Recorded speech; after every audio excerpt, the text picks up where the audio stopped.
Bonjour à tous les amis et bienvenue dans ce nouvel épisode de la réunion au sommet. Aujourd'hui, le thème concernera les qualités humaines que doit avoir un prof de FLE, l'influence que peut avoir un prof de FLE dans l'état d'esprit de ses élèves, etc., etc. Mais plus communément, on va dire motiver les élèves. On va parler de tout ça avec une femme exceptionnelle que j'ai repérée sur Internet grâce à ses compétences et son contenu qui m'a un peu surpris par sa qualité. Je la laisse se présenter. Maintenant, c'est parti, je te laisse te présenter. Bonjour tout le monde, moi c'est Mina, je suis prof de français langue étrangère et coach de langue certifié. Et j'aide des gens qui habitent dans un pays francophone ou qui travaillent avec des clients francophones à perfectionner leur français et à se débarrasser de la peur de parler en français. Impeccable. Merci beaucoup. Comme d'habitude, Mina, tu as 15 cartes, qu'est-ce que je dis? Une cinquantaine de cartes qui concernent toutes le développement personnel, plus ou moins, et les professeurs de FLE et les cours de FLE, plus ou moins. Je vais te laisser choisir 10 cartes parmi toutes celles qui sont là, celles qui te semblent les plus pertinentes et celles avec lesquelles tu te sens le plus à l'aise. Ok? Je te laisse choisir les 10 cartes. C'est parti, on y va. T'as les 10? Oui. Ça va, c'était facile de choisir 10? Non, pas du tout, c'est difficile, mais bon. Là, t'as dû sacrifier des cartes un peu... Ouais, c'est vrai, c'est vrai. Ok. Ça marche, c'est cool. Bon, on va démarrer. Yo les amis, c'est bon, Mina a choisi ses 10 cartes. Elle va nous les présenter maintenant. Dans cette vidéo, nous verrons uniquement 2 cartes.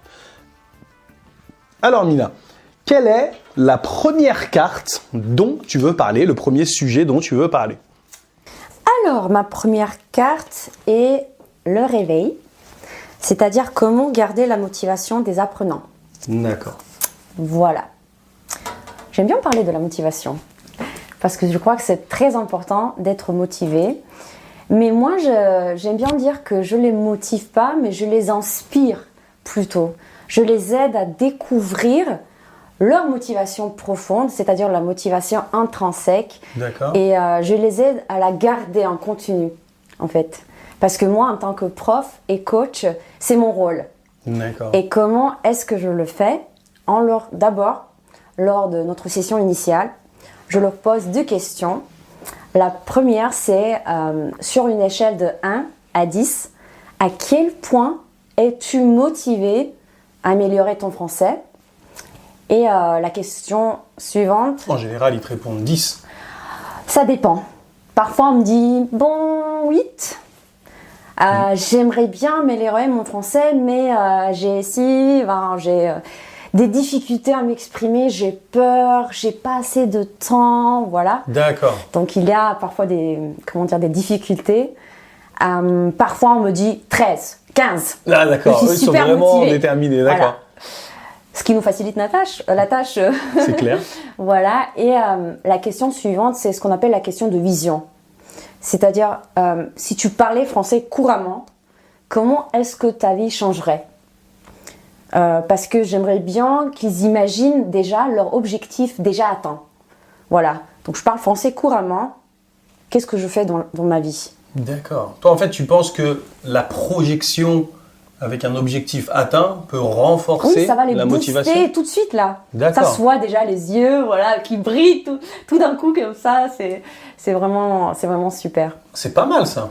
Oui. D'accord. Et en général, quand tu fais cette projection, ils s'imaginent, ils ont plutôt l'air heureux avec leur objectif atteint, c'est ça? Oui, bien sûr, parce que comme je disais, je travaille avec des clients qui, par exemple, habitent dans un pays francophone et pour eux, il est crucial de parler le français parce que ça va leur permettre de trouver un travail, voilà, de se sentir un peu inclus dans la société, voilà, de voyager, de rencontrer des gens. C'est clair. Donc, c'est un objectif qui est vraiment très important pour eux. C'est vrai que socialement, parler la langue du pays où tu habites, Exactement. c'est hyper important. D'accord, du coup, ouais, tu leur demandes un peu voilà, pourquoi vous voulez apprendre, sur une échelle de 1 à 10, à quel point vous êtes motivé. Et qu'est-ce que tu fais de ces informations ensuite? quand ils sont motivés ou quand ils sont pas motivés. Je sais pas si tu as des manières de motiver quelqu'un qui te dit ma motivation de 1 à 10, bah, c'est 0 parce que je suis obligé d'apprendre le français, etc. Oui, bien sûr, ça arrive parfois. Et alors, on passe à la question de vision. Si on me dit, je sais pas, moi je suis obligée d'apprendre le français, alors j'essaye de découvrir leur passion. Ok, qu'est-ce que tu aimes faire? Quels sont tes loisirs?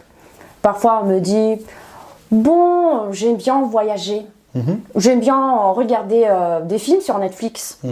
Comment est-ce que tu te sentirais si tu pouvais regarder des films sur Netflix sans le sous-titre? Ou bien si tu pouvais comprendre en fait tout ce qu'on dit en français. Et puis parfois des clients se disent ah bon, attends, je me sentirais en fait très fière de moi, je me sentirais heureux. Ou bien s'ils veulent voyager. Parce que parfois, je travaille avec des clients qui habitent pas forcément dans un pays francophone, mais qui travaillent avec des clients francophones. Donc dans ces situations-là, peut-être, parfois, ils sont obligés d'apprendre la langue. Et donc moi, j'essaye vraiment de découvrir leur passion et de faire un lien avec le français. D'accord. Voilà. Donc, ok, super, tu aimes voyager. Où est-ce que tu aimerais partir? On me dit au Maroc. Ah, bah écoute, en Maroc, on parle français, justement. Ah oui, c'est vrai. Comment est-ce que tu te sentirais si tu pouvais parler en français au Maroc? Et voilà. Toi, tu rentres dans la tête des gens pour les motiver. Peut-être un petit peu. Non, c'est pas mal, hein? Non, c'est pas mal. Tu rentres un peu dans leur tête. Qu'est-ce que t'aimes? Ah, est-ce que tu sais que grâce au français, ta passion peut être, vécue en profondeur? Grâce à tout ce que tu apprends. D'accord. Et après, je sais pas moi, des fois ça t'arrive d'avoir des élèves qui ont des baisses de motivation pendant le processus d'apprentissage. Oui, bien sûr, ça arrive parfois. Ça arrive à tout le monde. Mais mon rôle est juste de les aider à garder la motivation tout au long du chemin de ce processus d'apprentissage. Et donc parfois, quand je vois qu'ils sont pas très motivés, alors je vais mener une conversation de coaching avec eux, d'abord pour découvrir le problème. Alors, c'est une conversation de coaching? Oui, c'est-à-dire que je vais leur poser des questions ouvertes, avec qui, comment, quoi. On essaie d'éviter les questions avec pourquoi. Ouais, parce que les questions avec pourquoi sont un peu trop directes. On peut ressentir le jugement, un peu. Pourquoi t'as fait ça? Ah, d'accord. Voilà. Pourquoi t'as pas fait ton devoir? D'accord. Comment on dit, coachingment parlant, pourquoi t'as pas fait ton devoir? T'es énervé contre lui, tu comptais sur lui? Quelle est la raison pour laquelle tu n'as pas fait ton devoir? Ah, qu'est-ce qui t'a empêché de faire ton devoir? Ah, d'accord. En fait, quand tu poses la question comme ça, c'est vrai que tu sous-entends que c'est pas de sa faute, c'est qu'il a eu un empêchement. Exactement. Ouais, c'est vrai que le jugement est beaucoup moins senti. Exactement. Il est beaucoup moins senti là-dessus. Je sais pas si tu as autre chose à ajouter sur la motivation. En tout cas, c'est pas mal, hein? Oui, moi j'aimerais bien dire que, pourquoi est-il important d'être motivé? Oui. C'est parce que quand on est motivé, le niveau de dopamine augmente. Et la dopamine est une substance chimique qui est très importante pour l'apprentissage. Pourquoi? Parce que si on a un haut niveau de dopamine, cela nous aide à créer des connexions neuronales dans notre cerveau. D'accord. Et c'est comme ça qu'on apprend en fait. Voilà. Avec la dopamine. Exactement. Moi, quand on me dit dopamine, je pense toujours à des likes sur Instagram, des choses comme ça. Tu sais, l'hormone du plaisir. Ça aussi. Mais quand on apprend, il faut qu'on vraiment se sente motivé, heureux, pour que notre cerveau soit calme plutôt. Je parle du cerveau émotionnel qu'on appelle le système limbique. Ouais, le cerveau limbique ou système limbique, ouais. Oui, le système limbique. D'accord. Et ça, cette partie du cerveau, plus on lui donne de dopamine, plus les gens apprennent mieux la langue, c'est ça?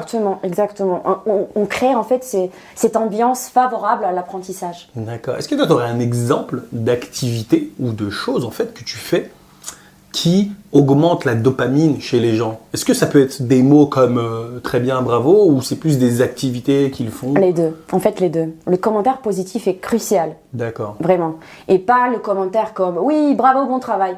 oui, ça compte aussi. Oui. Mais c'est plutôt reconnaître l'effort, en fait, de l'apprenant. D'accord. J'ai remarqué que tu as fait ça et tu l'as fait très bien. Bravo. J'apprécie vraiment ton effort parce que je sais que tu as beaucoup de travail, tu as une famille, tu as 5 enfants, blablabla. Bla, bla, bla. Et donc, voilà. Tu reconnais l'effort, quoi. Exactement. Ça c'est important. Et aussi, bien sûr, voilà, en utilisant des outils numériques, il faut que ce soit interactif. Voilà, ça augmente aussi le niveau de dopamine. D'accord. Ok. En tout cas, pour moi, c'est clair, hein, à donner de très bons exemples et des choses qui pourront, moi, me servir.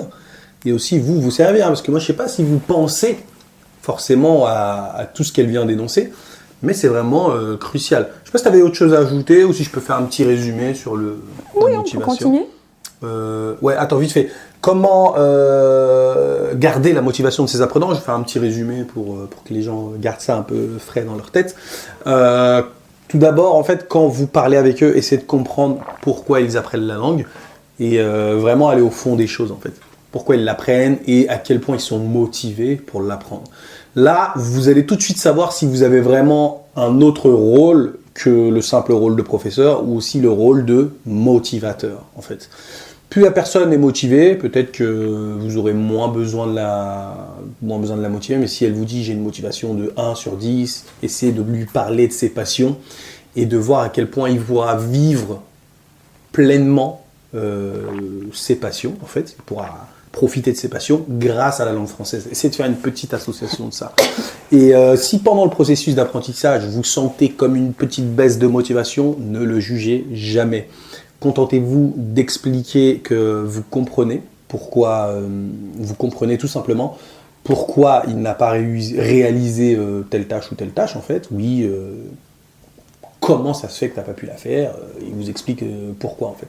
Mais pas dire « Ah, t'as pas fait tes devoirs, etc. etc. » Et dernière chose, le commentaire positif, mais pas le commentaire positif générique, le commentaire positif vraiment précis pour cette personne. Franchement, hein, je suis épaté. Au début, tu ne savais pas dire ceci, tu ne savais pas dire cela, et aujourd'hui, je vois que tu as fait des efforts malgré toutes tes activités à droite, à gauche, etc. etc.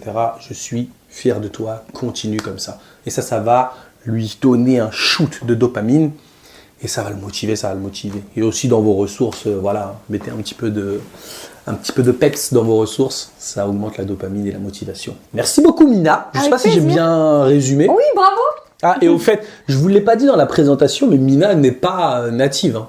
Elle est serbe, elle n'est pas française. Donc voilà quoi. Soyez indulgents. Allez. Ça va Mina? Ouais, on continue. Tu te sens bien, tu es à l'aise et tout, c'est cool? Ouais, okay, c'est bien. C'est cool. La prochaine carte, quelle est-elle? L'objectif. Ok. Voilà. Donc j'aimerais bien parler des objectifs plutôt langagiers. D'accord. D'accord. Donc ce qu'on fait, c'est qu'on les aide à fixer des objectifs langagiers. D'accord. C'est-à-dire, après avoir posé la question sur la motivation, on va vraiment essayer d'être concret et de fixer des objectifs, c'est-à-dire je veux être capable de m'exprimer lors d'une réunion ou bien je veux être capable de parler sur des sujets tels et tels avec mes collègues du travail. Donc ce sont des exemples des objectifs. D'accord. Je veux parler français couramment, ça c'est pas un objectif. Voilà, ça c'est un désir. Pourquoi? Voilà. Parce que c'est pas précis. C'est pas précis. C'est comme si je disais je vais être millionnaire. Voilà. Je veux parler français couramment, c'est pas précis. Alors que si je dis je vais être capable de parler sur des sujets tels et tels avec mes collègues ou bien avec...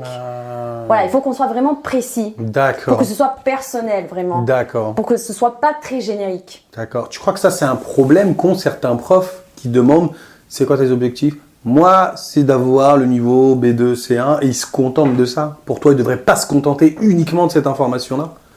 Ils devraient se contenter d'un peu plus d'éléments de la part de la personne. Moi, je pense, ils pensent vraiment à des situations, c'est-à-dire, comment expliquer ça? En fait, pour eux, peu importe s'ils ont un niveau B1 ou B2, Là, je parle pas s'ils veulent s'inscrire en master, réussir le DELF, ça c'est une autre chose, ok? Mais pour eux, ce qui est important, c'est vraiment d'être conscient de comment dire? Je sais pas.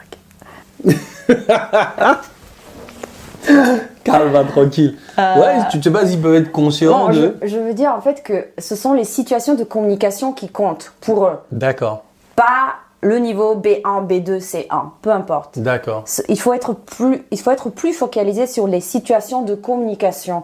C'est-à-dire comment, quand est-ce que je vais utiliser le français. D'accord. C'est ça en fait l'idée des objectifs. Ok. Tu vois, parce que si très souvent il y a des élèves qui me posent des questions genre oui, tu sais, j'ai déjà un niveau B1, j'ai validé le niveau B1, j'aimerais bien avoir un niveau B2. Je dis ok, bien.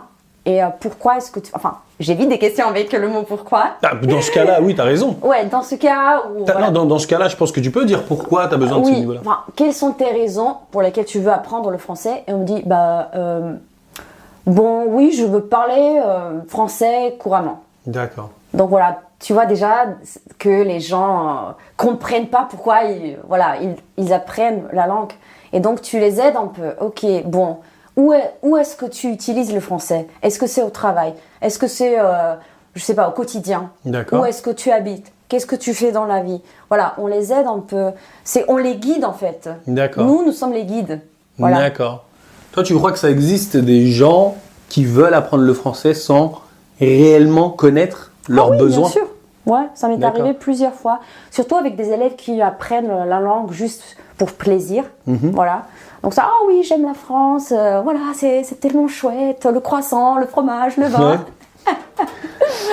Voilà. Du coup, ces personnes-là n'ont pas vraiment d'objectif précis. Non, c'est intéressant. Bon, si, on peut avoir un objectif, genre j'apprends le français pour le plaisir, mais est-ce qu'on va vraiment être, déterminé? Est-ce qu'on va vraiment atteindre cet objectif? Ça, c'est déjà la question.